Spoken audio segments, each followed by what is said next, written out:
Hey everyone! After a year of using my ultra lightweight EDC toolkit, I've made a lot of changes to level it up. First off is something big that I cut from my kit.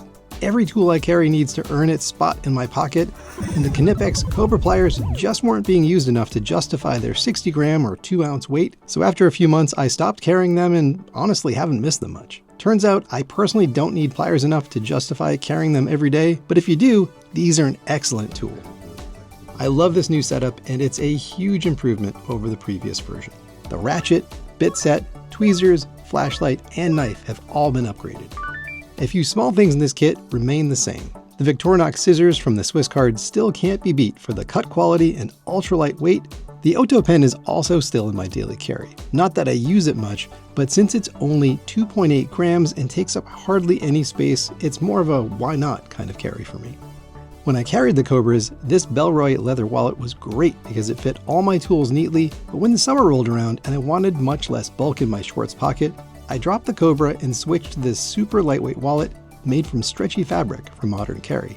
At the time, I assumed this fabric would fall apart after a few months, but I've been carrying this for a year now and it's still in great shape. I carry a few cards, cash, and house key on one side, and my toolkit on the other. The elastic sides do a great job of keeping everything in place and only cost $10. In my original kit, I carried this Topeak ratchet and 6 Leatherman double-sided bits that I carried in 2 little bundles made of shrink wrap to hold 3 bits each. This is small, lightweight, and gives you 12 bits with very little weight. That's really easy to carry, but there are some pretty big downsides. The Leatherman bits are a flat 2D style that don't grip larger fasteners very well. They're also made of a softer steel, so there's a lot of wear on them. I stored the bit bundles in the bottom of my wallet, so it took some time to shake them out and find the right bit. Once you take a bit out of the bundles, the other 2 tend to fall out, so it's easy to lose them. But the biggest downside is the bits are long, so they only fit in the ratchet, not the driver end. It's frustrating that I can't use all the other Leatherman bits I carry. I desperately wanted to find bits that would also work in the driver end and that were better organized. One day I happened to search for short, double-sided bits on Amazon and found this Steinwhale 10-in-1 kit that is truly a game changer. The kit comes with an odd little driver handle, a set of double-sided bits, and an extension for just $13. The 8 double-sided bits are packed into a nicely labeled organizer that's small enough to be pocket or wallet friendly. The bits seem to be good quality and have sizes clearly stamped in white on each bit. Now these are full-size 3D bits, but are extra short. They're 2 centimeters instead of 3 centimeters for a standard bit. They're super lightweight and are half of what a typical bit weighs. It's impressive they're just as light as the 2D Leatherman bits, but way better. Best of all, because they're short, they can fit into both the driver end and the ratchet, which is a huge upgrade. Now I can use all 16 bits in the screwdriver or ratchet ends, so these in my opinion are the best EDC bits out there. By the way, the extension works with the VHA double-sided bits that hardly fit in anything, so that's a really nice bonus. The second piece of this puzzle is the 7-Eleven Mini Rachet. The overall design of the Topeak ratchet is great, but I do find it's a bit tall in my wallet, and for lower torque applications, I don't need quite that much length. This 711L ratchet is basically a much shorter version of the Topeak, and it's only 2 inches long. It's 1/3 of an ounce lighter and weighs 20 grams versus 28 grams for the Topeak. It's $30, which is around $10 cheaper than the Topeak, but it doesn't come with the bits, extension, and other tools in that kit. It has a high-quality reversible ratchet and a bit driver end with strong magnetic retention. I know it looks really small, but it actually works great as a screwdriver because the ratchet head gives you some grip. As a ratchet, there's enough torque to deal with the fasteners I run into on bikes, camera gear, and around the house. I've even assembled a bunch of IKEA furniture with this too. Altogether, these are a tiny powerhouse that weighs 48 grams or 1.7 ounces and costs $43. I stow the Phillips No. 2 and 6mm flathead in the driver end so it's ready to go. This leaves an empty slot in the organizer that I almost cut off, but I found that the extra length makes it easy to grab from my wallet, and I can loop a zipper pull through the hole for even quicker access if I want. This combo has been amazing, but I recently had the idea of adding a small extension. Now, it might seem silly to buy a short ratchet and then add an extension, but this gives you a lot more flexibility. I picked up this Recaris one for $8 because it has a 1-inch collar that's shorter than a standard extension. I later found out that this Wera version has the same size collar and is the same price, so I'd go with that instead. I cut down the shaft with a hacksaw so it's just long enough to snap into the driver end, and when it does, it almost looks like a single tool. The added length gives me more grip and it makes it easier to take out of the wallet too, but it's still a little bit shorter than the Topeak. Best of all, I can take the extension and drop it into my ratchet to reach tighter spots and avoid scraping my knuckles. I think the extension is more of a nice-to-have accessory, but it only weighs 15 grams or half an ounce. All three tools together cost $50 and weighs 63 grams or 2.2 ounces. I love this new setup, and it's a huge improvement over the previous version.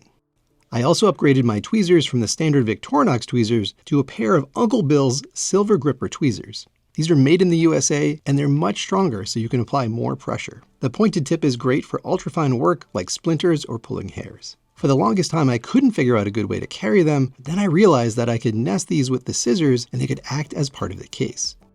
I keep the scissors and tweezers together with a piece of an 11mm shrink wrap, and that works really great. I applied a light amount of heat to lightly shrink it down so it was a perfect fit. With the Victorinox tweezers, when I pulled the scissors out, they would fall out and could easily be lost. With these larger tweezers, I can pull the scissors out and the tweezers will stay attached to the shrink wrap. The same goes if I pull out the tweezers. The scissors will stay intact. The tweezers are a huge upgrade, and I'm really happy with the way the scissors and tweezers work as an organizer. I slide the pen, scissors, bit kit, and driver ratchet into the back pocket of my wallet. Weight matters a lot, but the shape of each tool and how you pack them together makes a big impact on how well it carries in your pocket. Since all of these tools are so light and flat, they literally disappear in my pocket and carry really well. Because they're so accessible, I can reach in and grab a tool from my pocket without having to take my wallet out. My flashlight also got a big upgrade when I switched to this RovyVon A8 flashlight. It cost around $46, so it's not cheap, but the amount of power and features they've packed in is absolutely incredible. It's a bit longer than the Olight I carried before, but it's only 3 grams heavier at 15 grams or half an ounce. And that's because of its rugged plastic construction rather than metal. This tiny flashlight can put out 650 lumen. That's 5 times brighter than the Olight. It also has a side light that has modes for UV, red, and warm white that work great as a lantern. It charges with USB-C instead of the crummy micro USB in the Olight, and includes a carry clip and handy magnetic base. Since it's the same size as my chapstick, I added this zipper pull to make it easier to find in the bottom of my pocket. This little thing is super powerful and nails the trifecta of size, weight, and features. Lastly, let's talk about knives. Now this topic can fill 100 videos, but here are a few things I tried this year. My go-to for most of the year was still my trusty Bantam. At only 30 grams or 1 ounce, it packs a ton of utility into a tiny knife, and I like how you can't feel it in your pocket at all. At the end of the day, it's just enough knife to get by, but having something longer and stronger would be helpful sometimes. Last year, I tried the CRKT CEO Compact and really liked the shape and size, but the paint started chipping off within days, so I returned it. Tekto sent me their F2 Bravo knife a few months back to test, and it's like a super premium version of the CEO. It is an 84mm or 3.3-inch drop point blade that's made of titanium-coated D2 steel with ceramic ball bearings, a liner lock, and super rigid carbon fiber scales. There's a machined titanium deep carry clip that feels great in your pocket. The build quality on this is awesome, and although it's very light for its size at 70 grams, it's designed and assembled in the US with imported parts.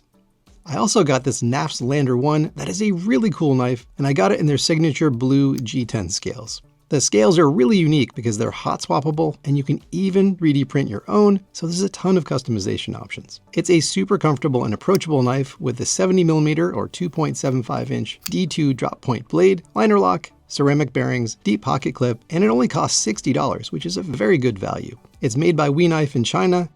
I've learned that this is pretty much spot on for the size and shape of knife I like to EDC. It's basically the same weight as the F2 Bravo at 69 grams or 2.4 ounces, which is still fairly light, but still enough that it could feel the weight of both knives, even with the pocket clip. Both are more than double the weight of the Bantam, but you get a lot of knife for that. Honestly, deep down, I knew the Benchmade Mini Bugout is the perfect knife for me because it has a very similar design to the Lander, but is super lightweight at only 42 grams or 1.5 ounces, which is incredible for a full-size 2.8-inch knife with lock and deep carry clip.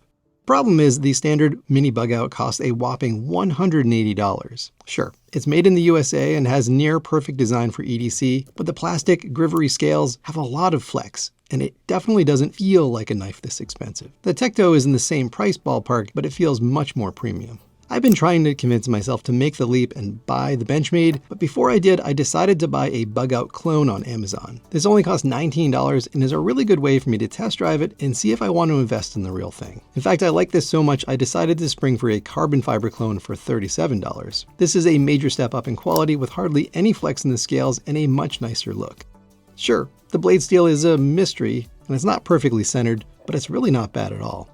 For only 15 grams or half an ounce more than the Bantam, you get a much bigger and better S30V drop point blade, one-handed opening with these thumb studs or a flick of the wrist, and their slick axis lock to quickly and safely close it. I don't think I'd ever be able to justify the $320 asking price for the real Benchmade Bugout in carbon fiber, so for now, I'm just going to enjoy this as my EDC, so when it breaks or starts to annoy me, I'll decide what to do next. I want to be clear that I don't think it's a good idea to buy cheap knockoffs over a USA-made knife, but I do think it's good to live with one to make sure it's really the knife for you before you spend the money. So all in, how much do these kits weigh? Well, my original toolkit weighs 96 grams with the Bantam knife. With all these improvements, these tools only weigh 14 grams more at 110 grams and cost $130. Swapping in the mini Bugout for the Bantam bumps this up to 126 grams or 4.4 ounces and is close to the same price with the Amazon clone. The real deal Benchmade will blow the budget out of the water, so I won't even do the math here. EDC is different for everyone, so these are the tools that are most useful for my specific needs. I hope the idea of picking the best tools you can and carrying them efficiently is something everyone can appreciate, and this video will inspire you. Let me know what your EDC is in the comments. You all have so many good ideas. I love to hear them. All right, everyone, till next time.